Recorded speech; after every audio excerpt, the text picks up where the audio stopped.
recebe hoje aqui no nosso programa de pós-graduação em Faculdade de História o professor Fernando Catroga. Ontem mesmo eu conversava com um colega dizendo um pouco da minha surpresa por nós não termos recebido o senhor aqui até hoje, haja visto a relação das suas publicações, das suas pesquisas, da história dos seus trabalhos e mesmo da sua trajetória intelectual com as pesquisas que nós fazemos aqui no nosso programa de pós-graduação. Vocês sabem, o professor Fernando Catroga é um dos grandes especialistas, talvez o maior especialista português em história da historiografia, em teoria da história, mas ao mesmo tempo tem muitos trabalhos sobre história das ideias e sobre a temática da memória, que se vocês, nossos estudantes de pós-graduação, sabem, são os grandes eixos, digamos assim, de pesquisa aqui do nosso programa. Então, na verdade, eu me dava conta dessa, talvez, nossa displicência em não ter convidado até então. Esse convite se tornou possível agora com a ida da professora Armênia para o seu pós-doutoramento em Coimbra e que, como a gente sabe, essas aproximações pessoais sempre são muito importantes para que a gente possa transformar essas proximidades em cursos, em atividades concretas. O professor Fernando Catroga é professor aposentado recentemente, catedrático aposentado recentemente na Universidade de Coimbra, e é autor de uma lista bastante grande e bastante extensa de artigos e de livros, alguns dos quais, aqui uma amostra muito pequena, ele nos trouxe aqui para falar na nossa biblioteca, e tão logo seja possível, esses livros vão estar à disposição de vocês na nossa biblioteca. Mas dentro desses livros eu mencionaria alguns que eu acho que são muito conhecidos de vocês, alguns inclusive publicados no Brasil, e que tiveram uma audiência relativamente grande entre nós. O primeiro deles eu destacaria a história da história em Portugal, a historiografia à memória histórica, publicado em 1998.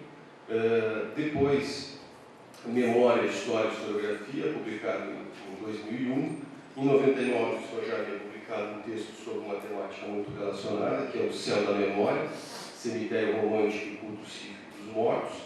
Em 2003, o senhor publicou um livro cujo título é bastante provocativo, Caminhos do Fim da História, e depois um título que o senhor retoma no livro mais recente de 2009, Os Passos do Homem como Restolho do Tempo, Memória e Fim da História. E fim do fim da História. E ele é autor de mais uma dúzia de livros que eu não vou citá-los todos. Eu lembraria apenas que o professor Fernando Catroga foi durante muito tempo editor de uma revista que é muito conhecida nossa aqui, que é a Revista de História das Ideias,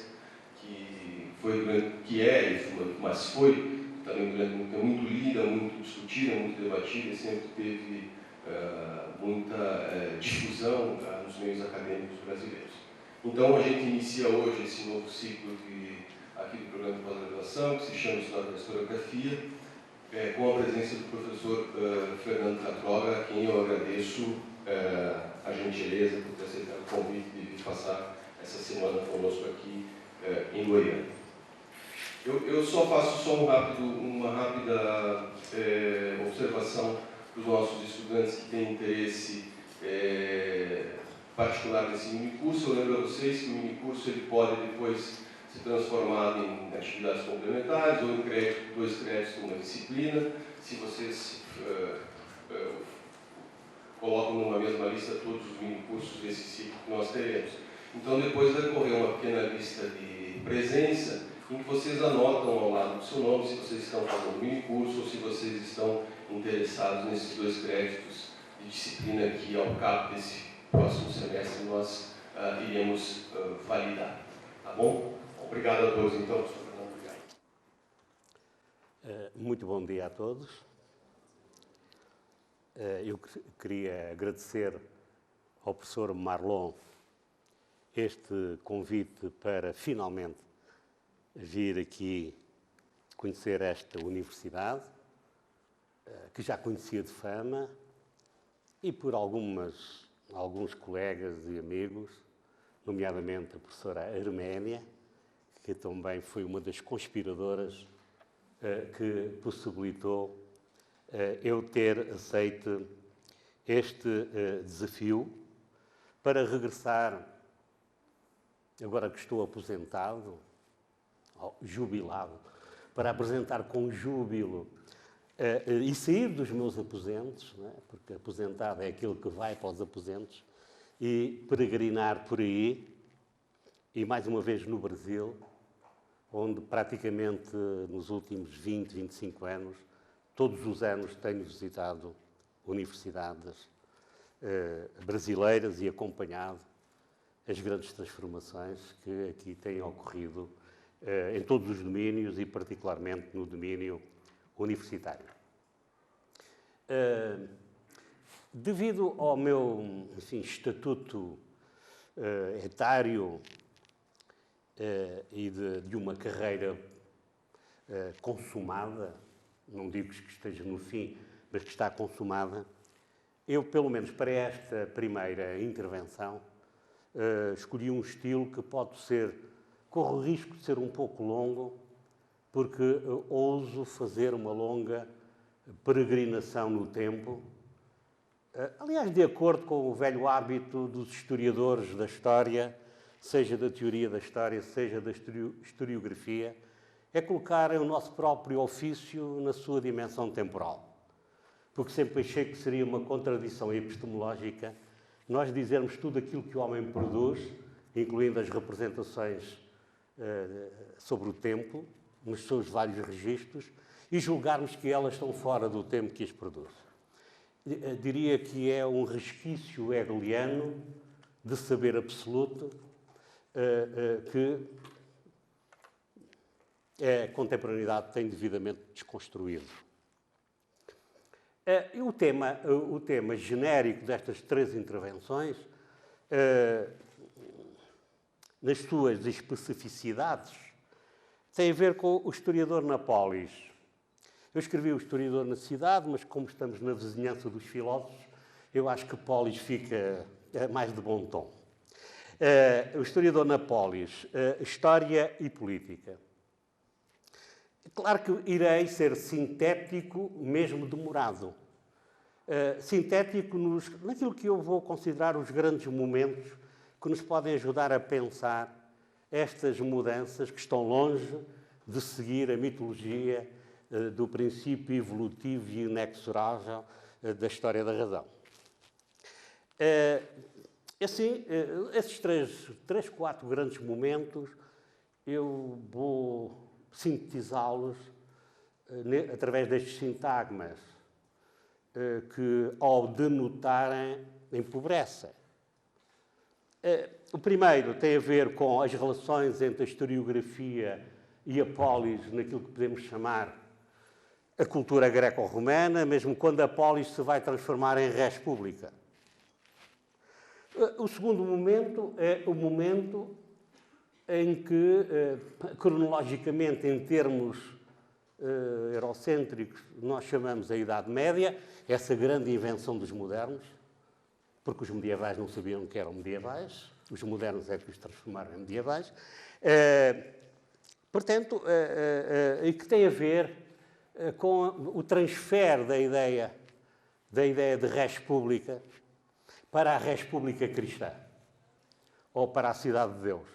E o lugar do pensamento histórico e da historiografia sob essa cultura, no sentido amplo do termo, de um longo período, miscigenado, obviamente, com heranças e com inovações a partir de um certo período, aquilo que nós chamamos hoje a modernidade. E por fim, chegar àquilo que serão hoje os dilemas, quer da experiência do tempo. Eu não gosto de regimes de historicidade, eu prefiro chamar de experiências do tempo, na época contemporânea, particularmente na Europa, no Ocidente, enfim, uma época sujeita a grandes desafios. Sabemos todos que é narrando-se a si mesmo que as sociedades vão assumindo consciência de si, particularmente a partir de narrativas, cujo seu primeiro registro é a oralidade, e é aquilo que nós podemos chamar um registro mítico que tendem a construir uma gramática estrutural na qual as ênfases são colocadas quer no mito da origem, quer na pontualização de momentos fortes da vida comunitária e que se vão assumindo como comunidade de destino e depois politicamente organizadas, e aí sim podemos dizer que esse é o estádio em que a dimensão essencialmente étnico-cultural dos grupos humanos assume a sua forma de sociedades politicamente organizadas e que, numa certa tradição, é aquela que nos interessa, vão se organizar à luz do direito, mesmo quando o direito é costumeiro, da lei e da participação. É conhecido a síntese deste percurso, do mito ao logos, também é o caráter discutível desta terminologia, porque há um logos no mito e há mito no logos. De qualquer modo, para facilitar, eu vou utilizá-la e para dizer que as sociedades da oralidade e de uma explicação dominantemente mítica acerca da sua origem e do seu destino são sociedades onde o rito é instituinte não só da legitimação da socialidade, mas da sua própria reprodução. Por outro lado, portanto, os mitos contam histórias, era uma vez. Portanto, podemos dizer que está o grande arquétipo do trabalho dos historiadores. Aqui, arquétipo entre aspas. Do trabalho dos historiadores. E os mitos nascem precisamente para lutar contra aquilo que é inerente à necessidade de se reatualizar a memória sob pena daquilo que os gregos depois vão tematizar, do ponto de vista filosófico, a inevitável corrupção e amnésia que o tempo provoca ser acelerada. Portanto, podemos dizer que o contar-se a si mesmo é uma condição fundamental para que se vença o esquecimento. Não há memória sem esquecimento. Só o Paul Ricoeur é que se esqueceu do esquecimento nas suas primeiras obras e depois, em 2000, publicou a História, Memória e Esquecimento. Portanto, o rito é um dos instrumentos de luta contra o esquecimento e eu pergunto se a escrita da história não é um rito simultaneamente tanatológico e uma luta contra o esquecimento. Por outro lado, nós sabemos que o homem é um ser simultaneamente memorioso, que tem a consciência da finitude e o desejo de vencer a tique, a necessidade, no sentido grego do termo, e, portanto, a sua condição de ser mortal. Talvez isso seja o grande impulso que o levou a construir monumentos. Para muitos, o monumento funerário, qualquer que depois seja o seu modelo, é a prova da dimensão sígnica que o homem deixa, tendo em vista deixar passos no restolho do tempo. Ou aquilo que nós hoje chamamos de traços.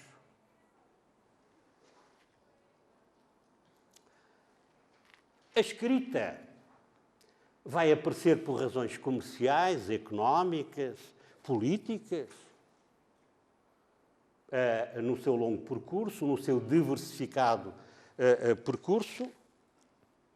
Mas o que eu queria destacar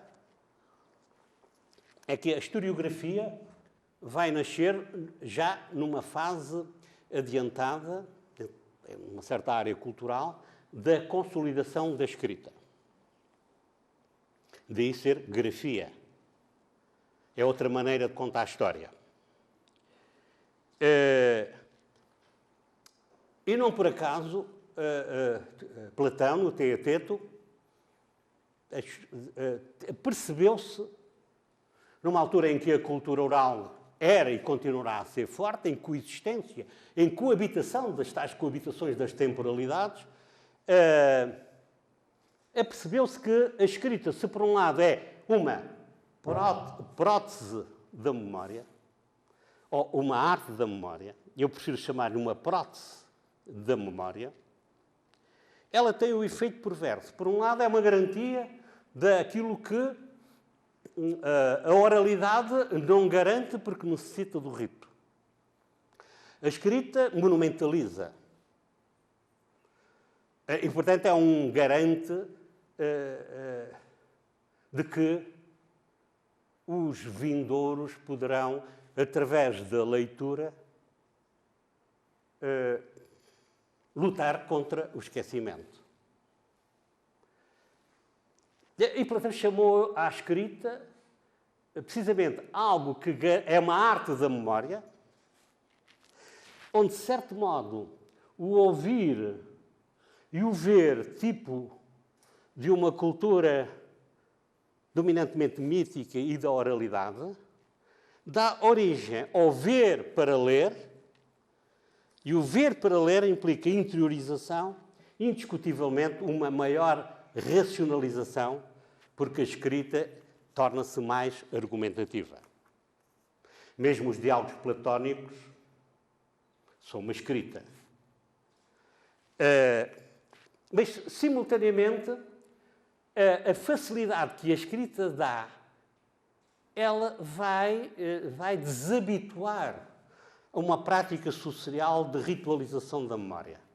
Eu não vou dizer que ela atrofiou a mente, e como sabem, a mente tem o mesmo radical de memória e de monumento, e de mentira, e de outros, palavra de origem indo-europeia, mas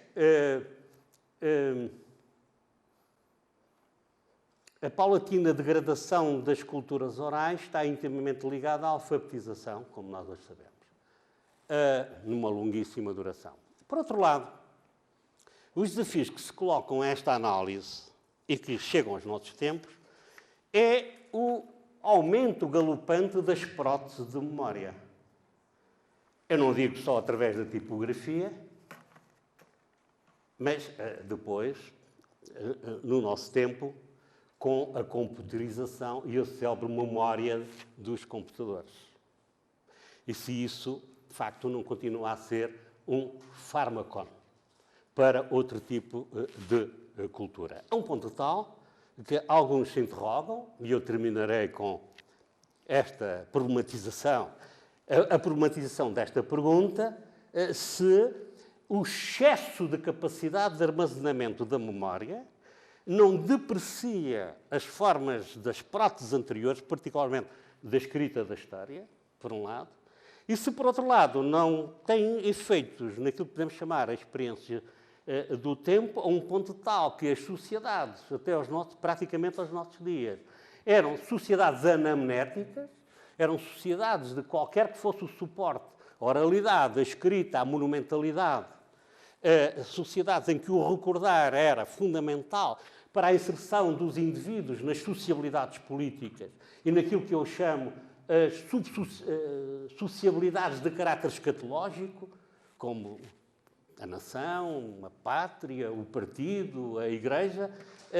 Se isso não está a degradar-se, não está a debilitar, em nome daquilo que para alguns, eu tenho algumas dúvidas que seja assim, de qualquer modo, é algo que está na ordem do dia, é que o excesso de armazenamento da memória pode estar a provocar uma experiência do tempo que convida ao esquecimento, à amnésia. Isto é, se caminhamos para sociedades amnésicas. Ora, a historiografia, regressando aos gregos, é claro porque, vejam, Heródoto de Alicarnasso, 1484, 430 a.C., escreveu as suas aproximações, as suas investigações, para que os feitos dos grandes homens se não desvaneçam com o tempo, nem se desvaneça o renome das grandes empresas realizadas por helenos e por gregos. E quem o diz é eu, Heródoto de Alicarnasso, uma espécie de precursor da ego-história. E, afinal, aqui há uma dimensão autoral, que depois vai desaparecer a outros períodos. E pronto, mas o que aqui mais interessa é que o pai putativo da historiografia faz da escrita da história uma arte da memória. A história nasce, de facto, também para garantir neste registro, seja através da fama, a memória. E sabe-se também, é conhecido, a perplexidade que esta obra provocou, aquilo que podemos chamar a hegemonia da cultura dominante da Grécia do século V a.C., que era uma cultura, seja na vertente platónica ou na vertente aristotélica, era para simplificar, era uma cultura que tinha na filosofia, entendido como metafísica, a ciência das ciências, e era em função dela, enfim, em função da busca de respostas às perguntas sobre o que é o ser, logo, perguntas de caráter essencial ou da relação entre a potência e o ato, que se definia aquilo que verdadeiramente poderia pôr o saber ao serviço da polis. Era o saber essencial. E por isso Aristóteles foi aparentemente depreciativo em relação à obra de Heródoto, quando disse que a historiografia, as suas histórias, porque tinham a ver com o particular, com o contingente, com o unívoco e talvez com o irreversível, numa metafísica que acabava por pressupor uma visão cíclica do tempo, ao nível da physis, isto é, ao nível do género, não ao nível do particular, levou a que ele colocasse a historiografia, no ponto de vista epistémico, num grau inferior à própria poesia. Mesmo que se pusesse as histórias de Heródoto em poesia, em poema, elas continuariam a ser menos filosóficas, porque elas contam um antes e um depois na sua singularidade e na sua contingência, enquanto que o poeta pode contar algo em vez de. E pode veicular ideias e valores de caráter mais universal do que a descrição do factual na nossa linguagem, ou do événement, talvez melhor, na nossa linguagem. Ora, isto nem sempre, quanto a mim, é devidamente bem lido, porque, por um lado, o mais filosófico de Aristóteles não pode ser anacronicamente entendido como o mais científico nos dias de hoje, porque, à luz dos critérios de Aristóteles, a ciência, incluindo as ciências da natureza, eram menos filosóficas do que a poesia. Portanto, é preciso não cair nestes anacronismos. E, por outro lado, tenho dúvidas que Aristóteles desprezasse aquilo que podemos chamar um saber mais próximo da empiria, mais próximo da fenomenologia, isto é, do aparecer, e que não lhe reconhecesse dimensão cognitiva. Porquê? Porque, como sabem, Aristóteles também meditou sobre a retórica, Cícero irá chamar-lhe a oratória, e a ideia de que a historiografia seria coadjuvante da retórica, portanto, uma belístrica, isto é, algo que iria cair nas belas letras, não pode ser também vista de uma maneira taxativa, porque Aristóteles sublinhou pelo menos 3 tipos de retórica e que são importantes para aquilo que aqui queremos designar. Ele falou na retórica epidítica, que é aquela onde o orador é essencialmente quem promete, muito próxima da sofística, e que é uma retórica que joga com categorias temporais. E a categoria temporal é essencialmente o futuro. em relação ao estado de espírito de uma determinada Assembleia, aquela seja mobilizada para a ideia de futuro. A deliberativa, que é aquela que tende a convencer sobre um determinado assunto um auditório num determinado momento, portanto, ela visa essencialmente o presente, e a retórica que mais nos interessa é a chamada retórica judiciária. É aquela que tem por cenário o tribunal, que convoca a testemunha, e a testemunha, segundo alguns, a sua raiz vem do indo-europeu e tem a ver com tércios, isto é, a testemunha é uma espécie de terceiro que desempata entre duas opiniões, e, portanto, o julgamento judiciário é um dos paradigmas do conhecimento historiográfico indiscutível, e que na cultura grega ele é anterior, de facto, à emergência das histórias, porque o seu imperativo cognitivo é produzir a prova. É provar. Ora, provar o quê? Algo que já aconteceu. E por isso Heródoto, e depois muito mais claramente Tucídides, vão reivindicar para aquilo que escrevem o verdadeiro, não digo a verdade, o verdadeiro. Porque viu, e Heródoto ainda está numa fase de transição, precisamente do olhar, e a sua própria escrita tem muito a ver ainda com uma escrita para ser contada em voz alta, tal como nas sociedades semi-alfabetizadas, enquanto Tucídides não só tem isto presente, como também incorpora de uma maneira mais clara aquilo que hoje a epistemologia da história clássica não tem dúvidas, que é o grande impacto do método hipocrático nesta forma de conhecimento.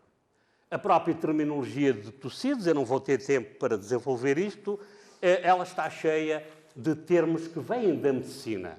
Eu não digo só o termo crise, que hoje está tem sofrido muitas reatualizações. O termo crítica, Koselleck estudou bem isso, enfim, na sua história conceptual.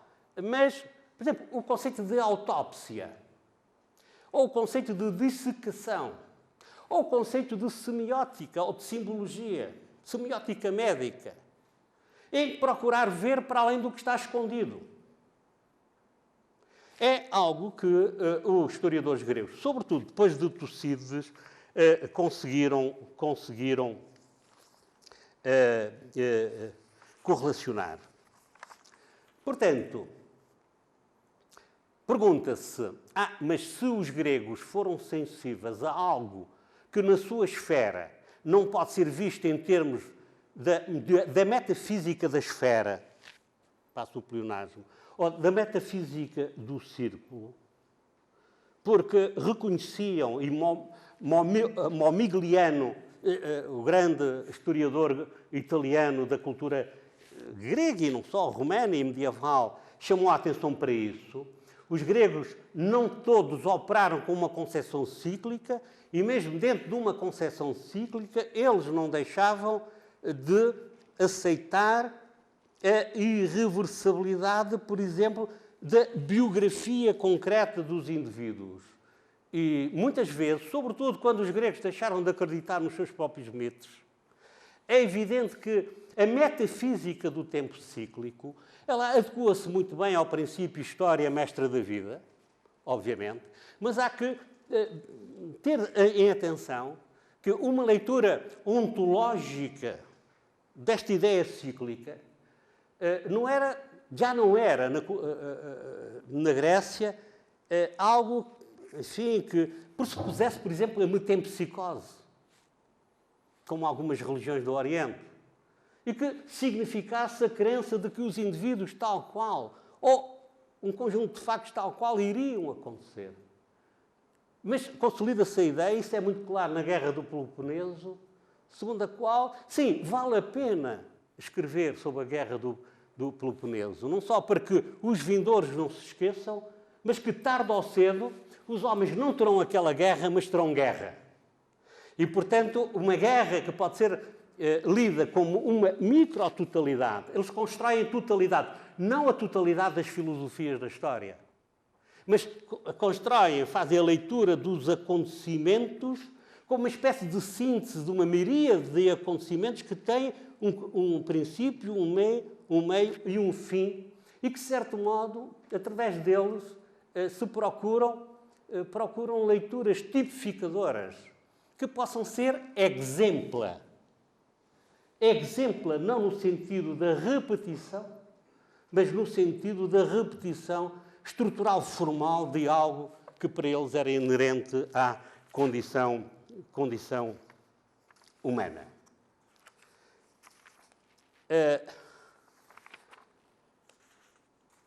Segundo um historiador da historiografia, os historiadores gregos, passíveis de serem recenseados, ascendem a cerca de 900. Nós conhecemos muito poucos. E a maior parte deles por fragmentos. Por isso, tudo aquilo que é escrito sobre este período, em função do esquecido ou do perdido, tem que ser visto, de facto, com muitas cautelas. E claro que os romanos já puderam fazer alguma história da historiografia do período grego. Não só porque alguns historiadores, como Políbio, estiveram na transição, ainda escreveram em grego, embora já sobre assuntos que tinham a ver com a mudança de civilização, mas, por outro lado, outros, como todos Cícero, por exemplo, eram profundos conhecedores de Heródoto, Tucídides, claro, Políbio era quase um romano grego e que, portanto, ganha sentido nós articularmos o período grego com o período romano, fazendo a salvaguarda e privilegiando dos vários períodos da história interna da Grécia, essencialmente o período da República, e dentro do período da República, aquilo que alguns dos seus pensadores, e entre todos Cícero, nos podem trazer a esta matéria. Em primeiro lugar, convém lembrar que os gregos não tinham a palavra república. Eu sei que a obra de Platão, a República, parece ser muito traduzida, mas república é uma expressão latina. E é precisamente a expressão que os latinos utilizam para traduzir politeia. E, portanto, logo a ideia de polis é sinónimo de república. E se a função da polis era, precisamente através da participação, da deliberação, se manter uma sociedade politicamente organizada, que em última análise, enfim, na sua base, escravocrata, mas ao nível dos chamados cidadãos, termo também de origem latina, deveria realizar aquilo que nós hoje chamamos o bem comum. Os romanos vão chamar a res pública, precisamente como sinónimo de coisa pública, a devoção à coisa pública. Portanto, devemos dizer que aqui o fundo ético-cívico, que, embora num quadro religioso, mas era a religião da própria polis, é importante e isso sobredeterminava a intenção paidética, chamada pedagógica, de todo o saber clássico. O grego era muito claro, e onde, de facto, uma escrita que visava lutar contra o esquecimento e perdurar através da fama, os romanos vão-lhe chamar a fama, que de certo modo já está subjacente no texto de Heródoto, julgo que funcionava como contextualização para entendermos o lugar do historiador na polis. Mesmo que a polis se comece a chamar República ou Res Pública. Como sabem, praticamente até o advento do cristianismo, né? Quando surge o Império. E aí o Império vai prolongar muitas características daquilo que podemos chamar a cultura republicana, que por sua vez é um diálogo reatualizador, indiscutível, com a herança, enfim, da ideia de polis grega. Além do mais, tem a ver com o tema que aqui estou a tratar, lembrar que as formas de regimes políticos, isto é, as formas de organização política da polis, que eram essencialmente, que eram formas tipo a monarquia, a aristocracia, a democracia, eram desde a Grécia e depois com maior ênfase na cultura política republicana e num prolongamento que vem até à modernidade. Por exemplo, João de Barros, está ali uma exposição, o João de Barros ainda jogou com estas categorias, a herança da cultura humanística, ou melhor, reatualização humanística desta herança, aparecia, por um lado, ligada àquilo que para os gregos é algo transversal a esta herança cultural. A ideia de que o tempo é corruptor. Eu, quando falo em corruptor, não me estou só a referir à corrupção no sentido material do termo. Estou-me a referir no sentido da degradação. É uma degradação ôntica ou ontológica que o tempo traz. E isso é algo que é da ordem da essência do tempo. Ele é um fluxo, mas é um fluxo que corrompe, que degrada.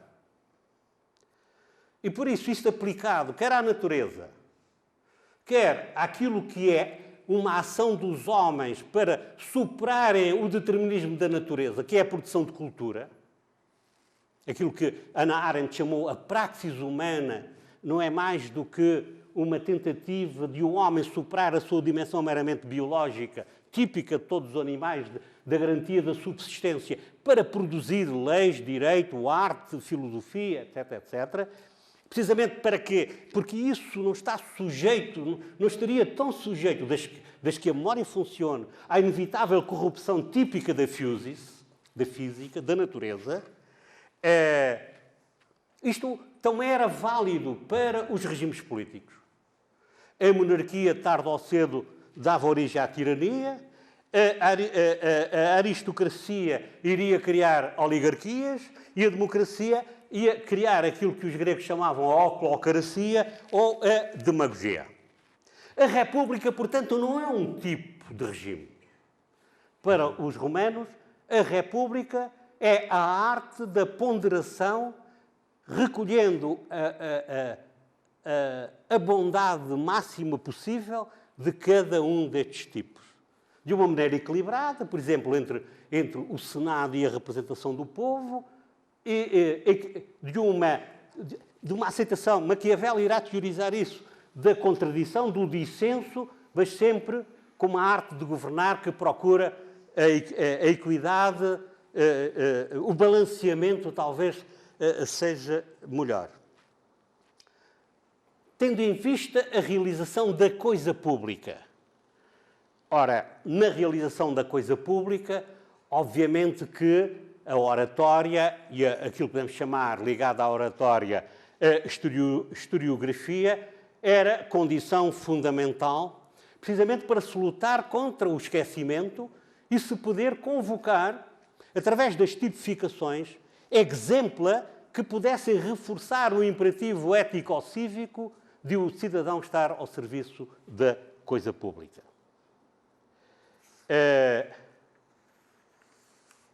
Daí a atualidade, ou melhor, a ênfase que Cícero, não sendo o criador da expressão, Políbio já a tinha utilizado, de certo modo Tucídides já a tinha insinuado. Portanto, não sei de uma concepção cíclica das tipologias, a célebre expressão, a história vero testis temporum. Lux veritatis vita memoria magistra vita. Em português, convém traduzir isto, porque é uma expressão muitas vezes citada, mas nem sempre devidamente compreendida. O que o Cícero quis dizer na oratória, precisamente, foi isto, que vós, a não ser a do orador, pode confiar a história que é verdadeiramente a testemunha dos tempos, a luz da verdade, aquilo que os gregos chamavam a aletheia, a luz da verdade, a vida da memória, a anunciadora dos tempos passados à eternidade. Portanto, esta expressão, embora surja na oratória, ela não quer ser uma sofística. Ela quer falar em nome do testemunho, ela quer falar em nome da busca da verdade e ela quer garantir a memória de modo a que, através da fama, se consiga vencer a fluxibilidade do tempo. E, portanto, esta ideia de que a história, enquanto historiografia, ou a criação daquilo que podemos chamar uma memória histórica, uma das suas funções é ser, como arte de memória, é dar futuros ao passado. Está aqui muito claro. Se quer garantir a eternidade, ou o não esquecimento, é dar futuros ao passado.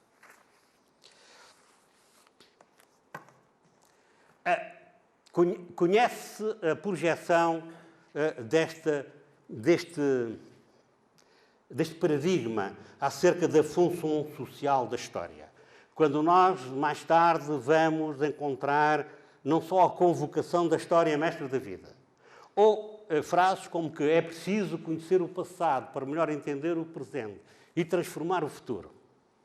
Ou outros tipos de teleologismos que aqui são inferidos, estamos a reproduzir, muitas vezes inconscientemente, esta herança, sem darmos conta de que a sua credibilização sofreu transformações decorrentes das transformações que aconteceram ao nível das nossas experiências do tempo. Isto é, num horizonte mais cíclico ou onde a ideia de historicidade e de irreversibilidade e de evolução não se tinha imposto com toda a sua força, ela era maior do que nos tempos da modernidade, a partir dos tempos da modernidade, que vão precisamente anunciar que o que é moderno é o novo. Se o novo é aquilo que nunca existiu. Então, como é que a história pode ser mestra da vida? Só se for para nos ensinar que nunca se viu aquilo. É preciso conhecer o passado para se defrontar aquilo que, em relação ao qual há dificuldades em explicar. Bem, mas isso seria outra história. Como é a história medieval? Está ali a minha amiga Arménia, mas eu vou ser muito rápido, já estou...